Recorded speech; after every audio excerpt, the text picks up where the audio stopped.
And developing right now, the Bob Bashara trial, the jury is deliberating after getting that case just a short time ago. It is a story that's really grabbed national attention since Bashara's wife Jane was found strangled in her SUV back in January of 2012. Let's go now live to 7 Action News reporter Julie Bonovich. You've been in court all day long, still no verdict, right?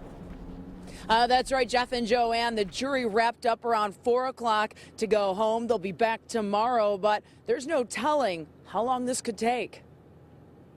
Whatever personal feelings the jurors have about Bob Bashara, like if they think he's a bad person or not, the judge says they have to set aside those feelings and just look at the facts.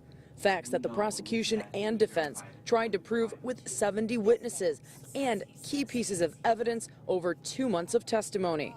During rebuttal this morning, Assistant Wayne County Prosecutor Robert Moran tried to hammer home to jurors that Bashara was guilty by telling them that the 56-year-old had his wife killed because she was a problem. Moran likened it to when you get a rock in your shoe. Every time he's got a rock in his shoe, every time his back is against the wall, he tries to hire someone to get rid of that problem. The prosecution went on to say it was cheaper for Bashara to have Jane dead than go through a divorce because Bashara wanted the $800 grand in her 401k and he was obsessed with Rachel Gillette.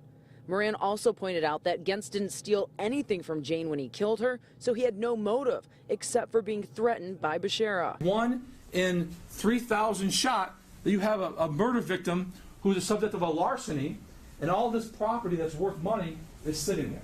So what motivation does Joe Gentz have? The defense has argued all along that Bashara couldn't afford to have his wife killed because Jane was the breadwinner of the family and kept them afloat financially.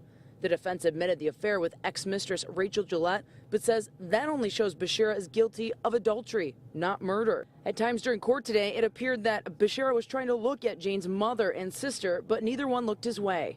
The defense telling the media after court that Bashara is doing as well as can be expected.